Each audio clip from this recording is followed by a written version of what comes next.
Admiral Hyun's 6 eyes gleamed with cold satisfaction as he watched the holographic replay for the 3rd time. 3 human worlds had been reduced to nothing more than glittering debris fields in less than an hour. The Zephyrian Empire's newest, planet-cracker weapons had performed flawlessly, turning entire worlds into cosmic dust with surgical precision. "Report, Commander Tae," Hyun commanded, his voice carrying the authority of someone who had never known defeat. Commander Tae stepped forward, his insectoid features twisted into what passed for a smile among his species. His mandibles clicked, rhythmically as he spoke, a sound that had terrified countless species across the galaxy. "Operation Swift Lesson has concluded successfully, Admiral. 3 human agricultural colonies completely eliminated. New Busan, New Daegu, and New Incheon are no more. Estimated casualties 50,000 humans. The bridge of the massive Zephyrian dreadnought, Eternal Dominion, buzzed with quiet satisfaction. Officers at their stations exchanged approving glances. The humans had been getting too comfortable lately, establishing colonies in sectors the Zephyrians considered their territory. This would teach them their proper place in the galactic hierarchy. "Any response from the human fleet?" Admiral Hyun asked, settling his massive frame into his command chair. The chair groaned under his weight, built to accommodate his species. Naturally large bone structure. "Nothing, sir," reported Communications Officer Vel, her translator device crackling slightly. "Complete radio silence from all human vessels and stations. They're probably too shocked to respond." Admiral Hyun chuckled, a sound like grinding metal. "As expected. These soft mammals have no stomach for real warfare. Send a general broadcast to all human territories. Tell them this was just a warning. Any further expansion into Zephyrian space will result in the complete elimination of their pathetic species." Meanwhile, 17 light-years away, Captain Park Jin stood frozen on the bridge of the human colony transport New Seoul. The massive vessel carried 15,000 civilians, returning from a trade mission to the inner colonies. The ship's hull, painted in the traditional white and blue of the human colonial fleet, seemed to dim as the terrible news sank in. "Say that again slowly," Park Jin whispered, his knuckles white as he gripped the captain's chair. Lieutenant Kim Bo, barely 25 years old and on her first deep space assignment, swallowed hard before repeating the communication. "Admiral, long-range sensors confirm the destruction of 3 outer rim colonies. New Busan, New Daegu, and New Incheon have been... They're gone, sir. Complete planetary destruction. No survivors detected." The bridge fell silent, except for the steady hum of the ship's engines. Park Jin had served in the colonial fleet for 30 years. He had seen pirates, alien raiders, and resource wars, but this was different. This was wholesale slaughter of innocent civilians. "How many people lived on those worlds?" he asked quietly. "Approximately 50,000, sir," replied Navigation Officer Han. "So," her voice barely audible. "Mostly farming. Families, children, elderly colonists who wanted peaceful lives away from the core worlds." Park Jin closed his eyes for a moment, thinking of his own sister who had moved to New Busan just 2 years ago with her family. His nephew had just started school there, had been excited about learning to grow the special rice varieties that thrived in the colony's unique soil. The comm system suddenly crackled to life with an incoming priority transmission. Lieutenant Kimbo's hands trembled slightly as she routed it to the main screen. The image that appeared was stark and simple, just the Earth Colonial Command logo against a black background. "Attention all colonial fleet vessels," came a voice that Park Jin didn't recognize. It was calm, almost conversational, but something about its tone made everyone on the bridge stand a little straighter. "Effective immediately. Protocol 7 is now active. All units are to cease current operations and return to Sol system with maximum speed. No exceptions, no delays. This is not a drill."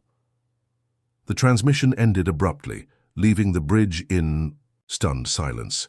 "Protocol 7, whispered Engineer Park Soo from his station. I've never heard of any Protocol 7, neither had Park Jin, and he had clearance for most of the fleet's classified operations. In 3 decades of service, he had learned about Protocol 1 through 6. Emergency evacuations, alien first contact procedures, defensive formations. But Protocol 7 was completely unknown to him. What bothered him most was the voice in that transmission. It hadn't carried the usual bureaucratic tone of Earth Command. Instead, there had been something else underlying those calm words. Something that made his spine tingle with an emotion he couldn't quite identify.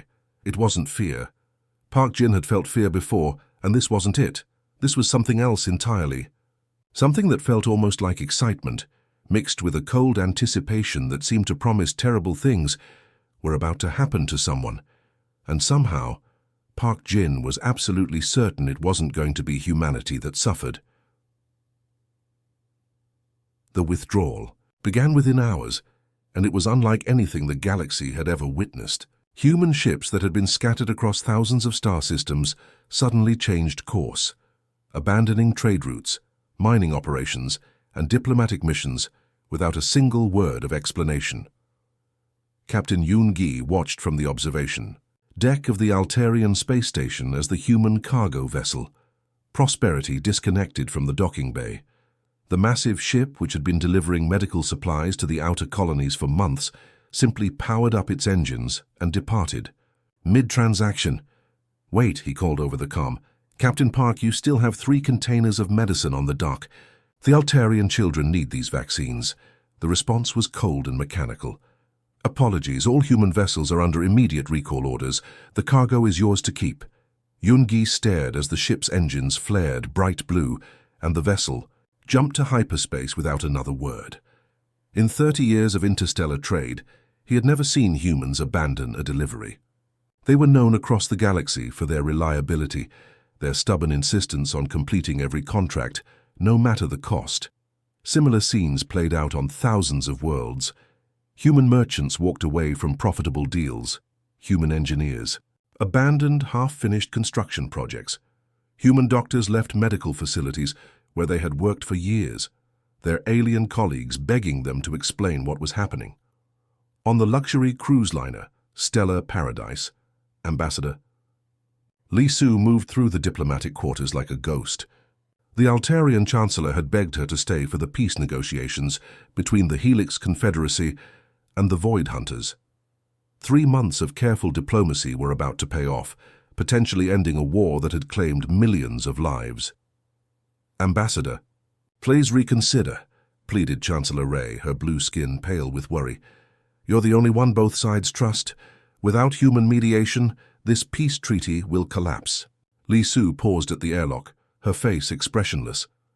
"I'm sorry, Chancellor, I have no choice. All human diplomatic personnel are being recalled immediately." "But why? What's happened? Your people won't even tell us what's wrong." For just a moment, Li Su's mask slipped. Her eyes filled with something that looked almost like pity. "I honestly don't know. But whatever it is, I suggest you prepare your people for significant changes in galactic politics."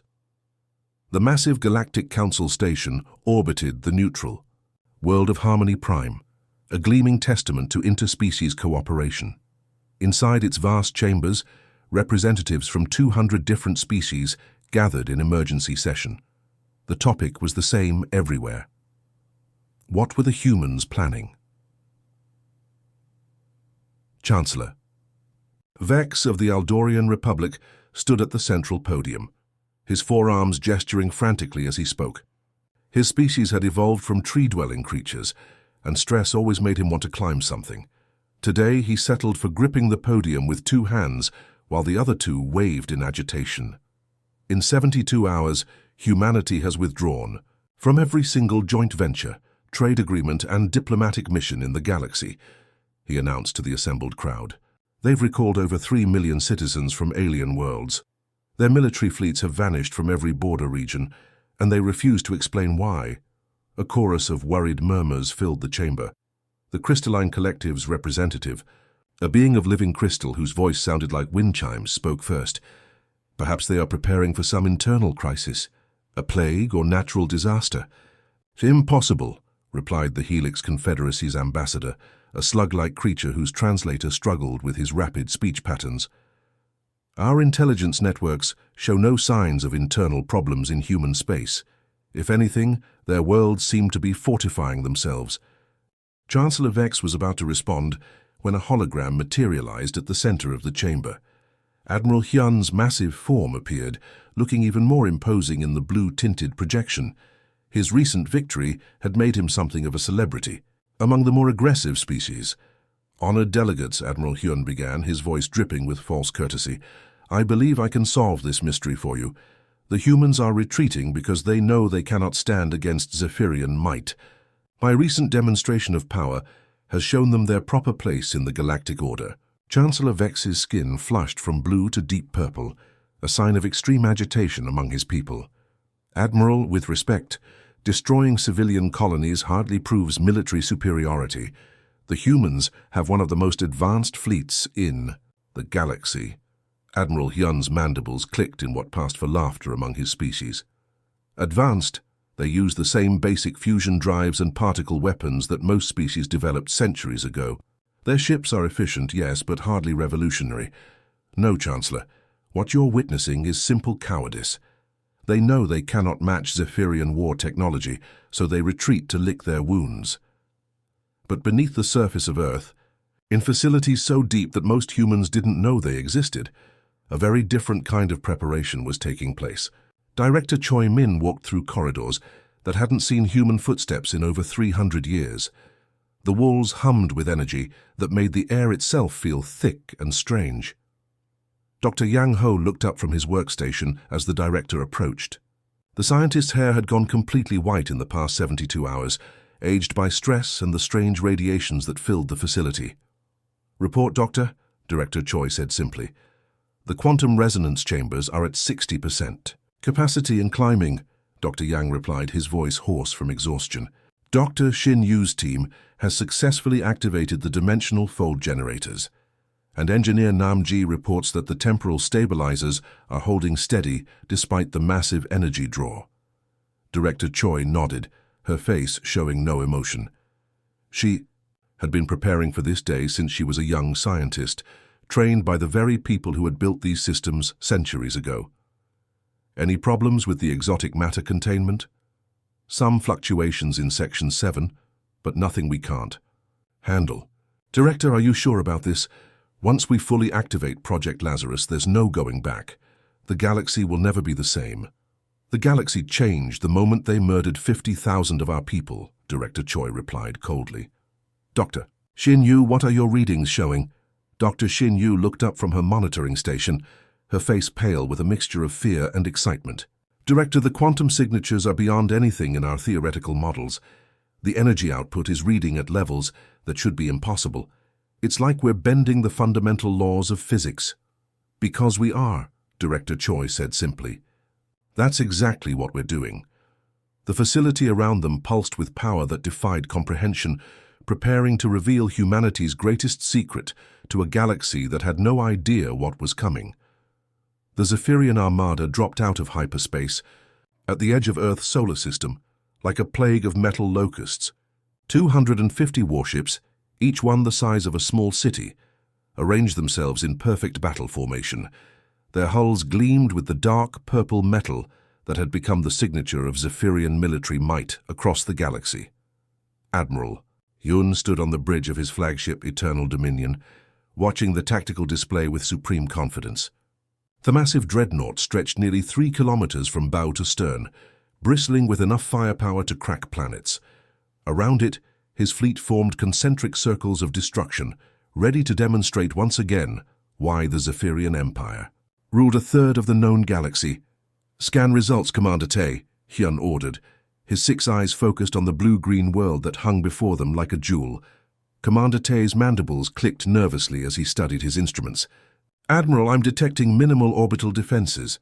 A few automated satellites, some mining platforms, but sir—" He paused, confusion clear in his voice. "I'm only reading 1 human warship in the entire system." "1 ship?" Admiral Hyun laughed, the sound echoing through the bridge like grinding machinery. "These primitives have truly lost their minds. Bring it up on the main screen." The holographic display flickered to life, showing a single human vessel hanging in space, like a silver needle against the black void. The ship was sleek and elegant, maybe 300 meters long, its hull unmarked by the battle scars that decorated most military vessels. It looked almost peaceful, like a civilian transport that had wandered into the wrong neighborhood. "Identify that vessel," Hyun commanded. "Reading the ship's signature now, Admiral," reported the sensor operator. "Human registry shows HSV determination. Captain listed as Kang Do. No significant weapon signatures detected." Admiral Hyun's mandibles spread wide in what passed for a grin among his species. This was perfect. He would broadcast the destruction of this pathetic human ship across the galaxy, showing every species what happened to those who defied Zephyrian power. "Open a channel to the human vessel," he ordered. "Let's give their captain a chance to surrender before we demonstrate proper military might." The communication array hummed to life, and Admiral Hyun's image was broadcast across space to the lone human ship. On his own screen he could see the human bridge, surprisingly small and clean compared to the vast war chambers of Zephyrian vessels. The human captain sat calmly in his chair, a man who looked to be in his 40s with graying hair and steady eyes that showed no trace of fear.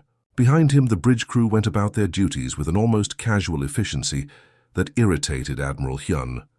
These humans should be panicking, begging for mercy, not acting like they were on a routine patrol. "I am Admiral Hyun of the Zephyrian Empire," he began, his voice carrying the weight of absolute authority. "Surrender now, primitive. Your species has violated Zephyrian space and murdered our citizens. For these crimes, your pathetic world will burn and your people will serve as examples to—" His words died in his throat as something impossible began to happen. The space around the human ship started to ripple, like water disturbed by a stone. But this wasn't water. This was the vacuum of space itself, bending and warping in ways that violated every law of physics Admiral Hyun knew. The stars behind the human vessel seemed to stretch and twist, creating patterns that hurt to look at directly. "What in the void is happening?" Commander Tay whispered, his instruments screaming warnings that made no sense. Captain Kang Do's voice came across the communication channel, calm and conversational. "Admiral Hyun, I'm afraid you've made a serious miscalculation.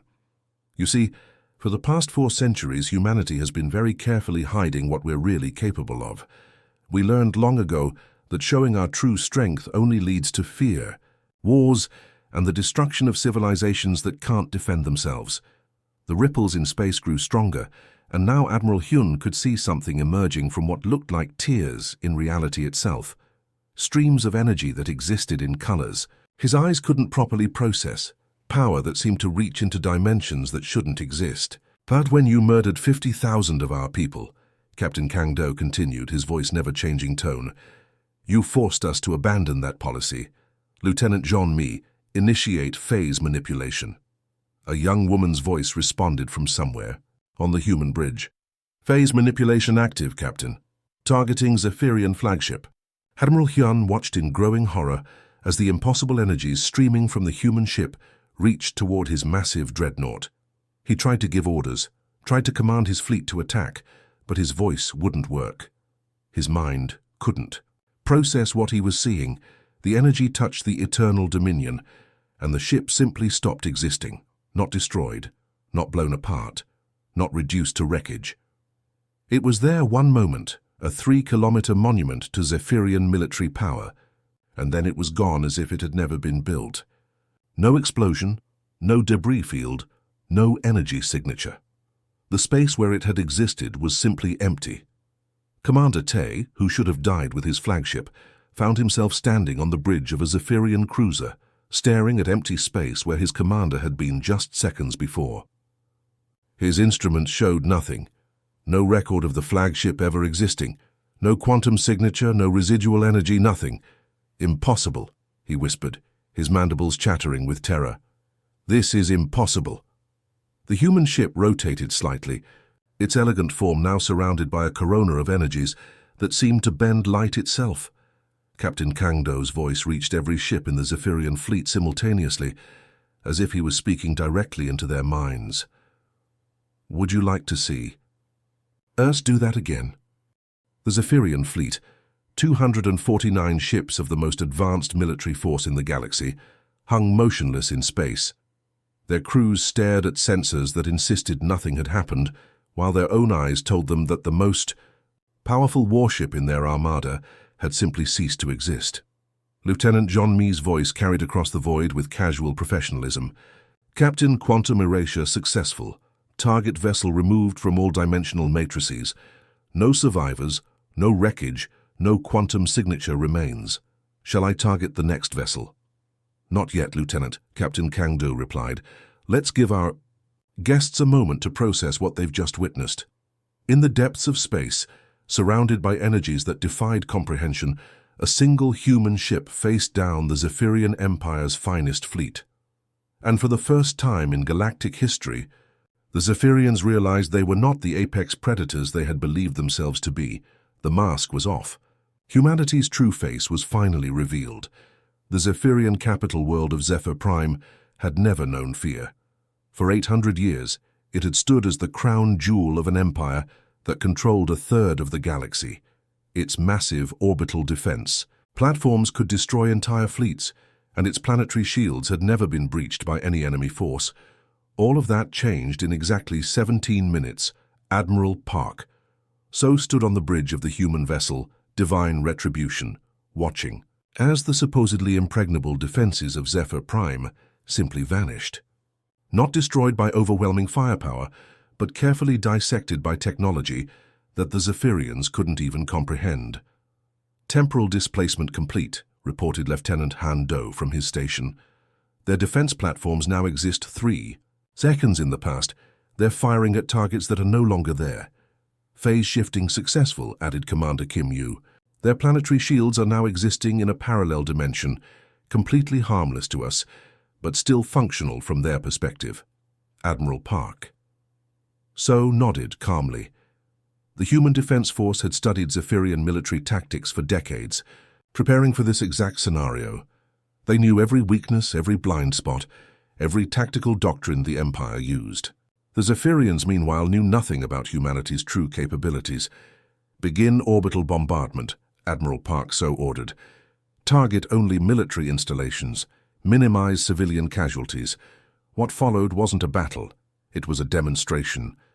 Human ships moved through Zephyrian space like ghosts, appearing and disappearing at will.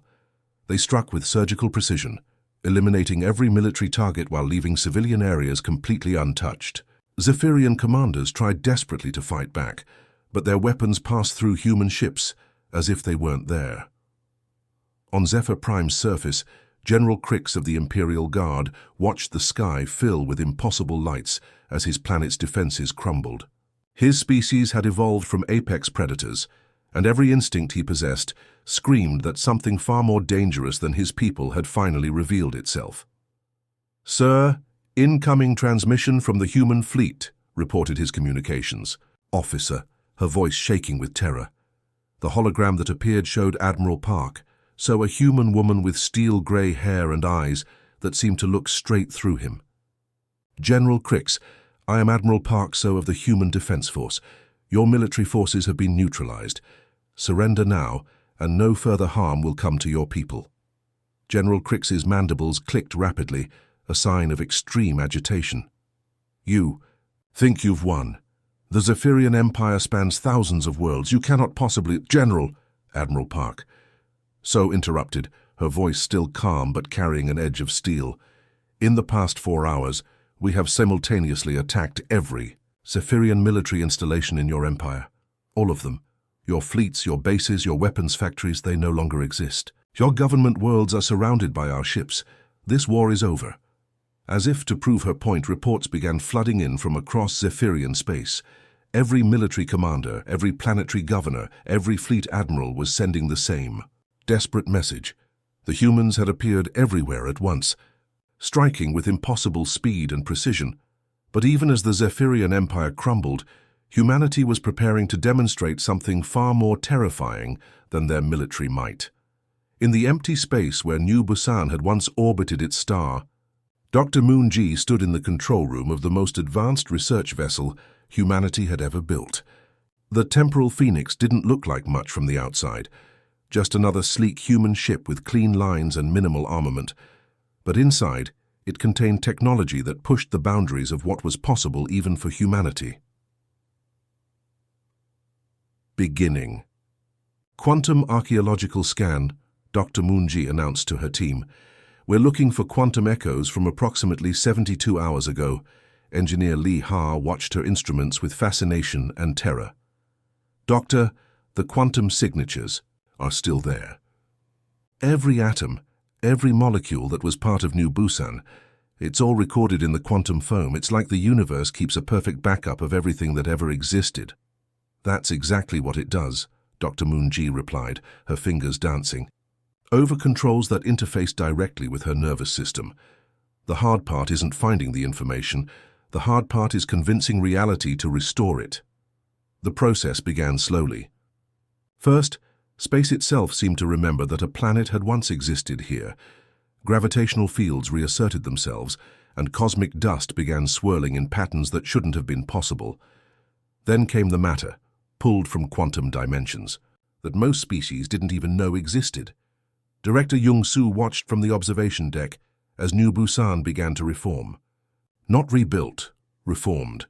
Every grain of soil, every blade of grass, every brick in every building materialized exactly as it had been 72 hours earlier. The process wasn't random reconstruction. It was perfect restoration based on quantum, records that the universe itself had kept. The power requirements are enormous, Engineer Lee Ha reported, her voice filled with awe. We're drawing energy from the stellar core itself, redirecting it through dimensional matrices that shouldn't be stable. But they are stable, Dr. Moonji replied. We've been perfecting this technology for 3 centuries. We just never had a reason to use it.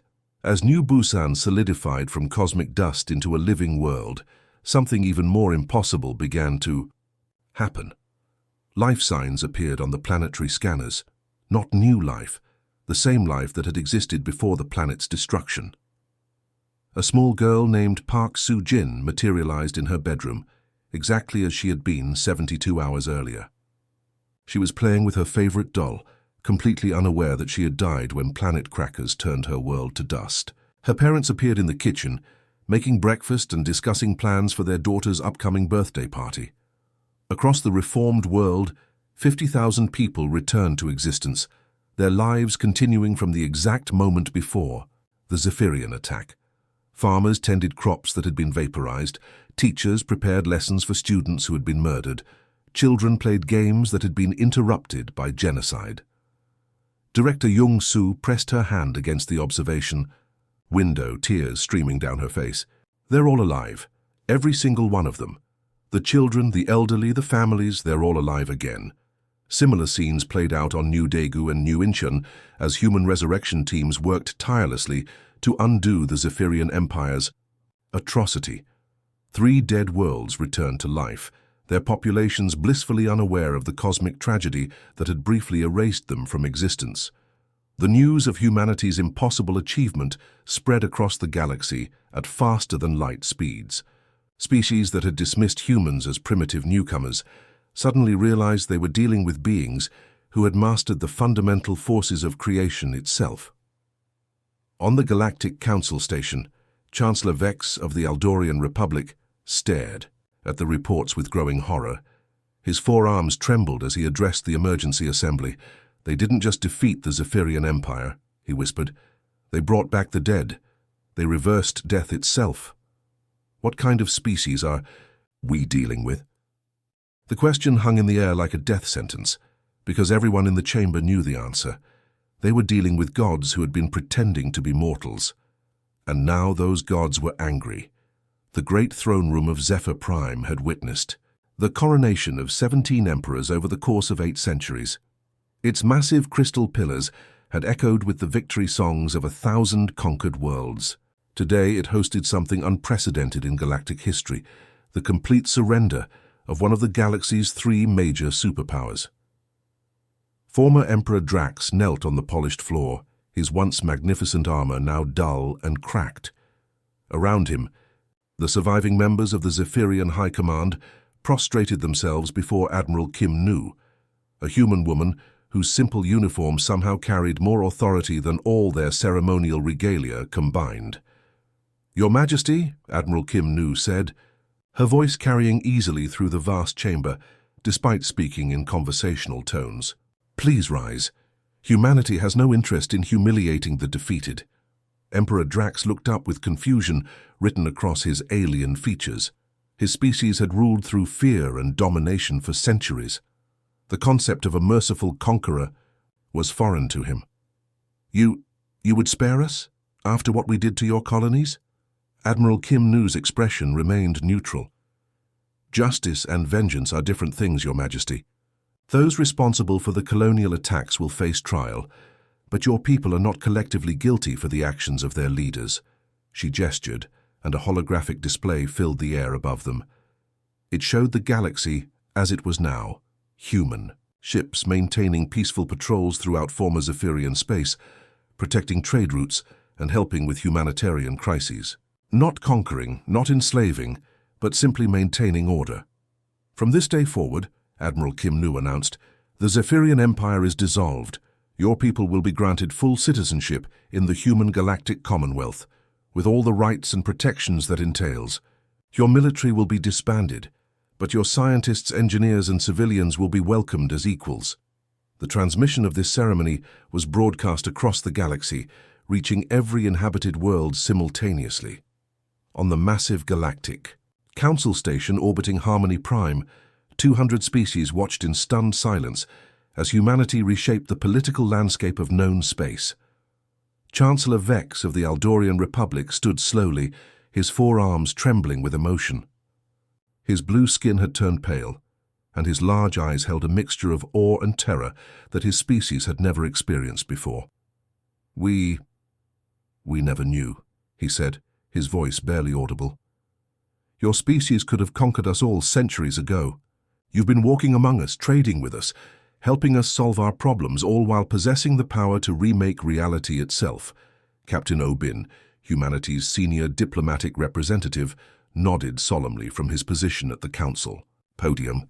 His weathered face showed the weight of centuries of careful deception, the burden of keeping humanity's greatest secret while watching alien species struggle with problems his people could have solved with ease. We chose not to reveal ourselves, Captain Obin said. We learned from our own history that absolute power corrupts absolutely. For 400 years we've watched civilizations rise and fall, always helping where we could without revealing our true capabilities. We hoped we could continue that way forever. A murmur ran through the assembled delegates. The crystalline collective's representative chimed like wind through crystal formations. But why? Why hide such magnificent abilities? You could have brought peace to the galaxy centuries ago. Captain Obin's smile was sad. Could we? Or would? We have simply become what the Zephyrians were, conquerors who justified their actions by claiming to bring order. Power without wisdom destroys everything it touches.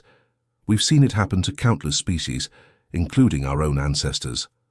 The holographic display changed, showing images of human colonies, research stations, and diplomatic outposts throughout the galaxy. For centuries, humans had been everywhere, helping with everything from natural disasters to technological problems to interspecies conflicts. Always present, always helpful, never dominating. But now you've forced our hand, Captain Obin continued, his tone hardening slightly. The unprovoked slaughter of 50,000 innocent civilians crossed a line we couldn't ignore. We can no longer pretend to be just another species among equals. The display shifted again, this time showing a star map with 2 distinct regions marked in different colors. Most of the galaxy glowed with a soft blue light, worlds that had already formally requested human protection. A smaller section remained, red, representing species that had yet to make their choice. The galaxy now has 2 options, Captain Obin announced. Accept human guardianship and live under our protection, or maintain your independence and face whatever consequences that choice brings. We will not force anyone to join us, but we will also not tolerate actions like those taken by the Zephyrian Empire. Chancellor Vex was the first to step forward, his diplomatic training overcoming his terror. The Aldorian Republic formally requests admission to the human galactic commonwealth. We pledge our loyalty to humanity's wisdom and protection. Within hours, the requests began flooding in. The Crystalline Collective, the Helix Confederacy, the Void Dancers, the Plasma Weavers, species after species, formally requested human protection. Some came willingly, recognizing the benefits of joining a civilization that could resurrect the dead and bend reality to their will. Others came out of fear, terrified of what might happen if they refused, but not everyone was willing to submit. In the distant Omega sector, the Crimson Hegemony held an emergency war council. These beings had evolved from pack hunters, and their entire civilization was built around the concept of strength through violence. Their supreme war leader, a massive creature called Brutus Rex, slammed his armored fist against the council table. "We will never bow to these soft mammals," he roared. "The hegemony has ruled through strength for 1,000 years. We will not be cowed by parlor tricks and propaganda." His war council agreed enthusiastically, their bloodthirsty nature making them incapable of recognizing when they were outmatched. They began preparing for war against humanity, confident that their brutal tactics and superior numbers would carry the day. They never got the chance to find out if they were right. Within a week, every record of the Crimson Hegemony simply vanished. Their star systems showed no signs of ever having been inhabited. Their worlds existed, but they were pristine and untouched, as if intelligent life had never evolved there. No ruins, no artifacts, no quantum signatures, nothing to indicate that a spacefaring civilization had ever called those worlds home. The galaxy got the message. Humanity's mercy was not weakness, and their patience was not unlimited. On Earth, deep beneath the surface in the classified facilities of Project Lazarus, Director Choi Min began the shutdown sequence. The massive quantum manipulation arrays, powered down for the first time in months, their impossible energies carefully contained and sealed away. "Will we need to use this again?" asked Dr. Yang Ho, his hair now completely white from exposure to exotic radiations. Director Choi Min looked around at the technology that could reshape reality itself, the accumulated knowledge of 4 centuries of secret research. "I hope not. But if the galaxy forces our hand again, we'll be ready." The galaxy settled into its new order. Humanity's ships patrolled trade routes that had been plagued by pirates for generations. Human medical teams shared technologies that eliminated diseases that had killed billions. Human engineers helped struggling civilizations solve problems they'd been working on for centuries. Most importantly, humanity kept its promise.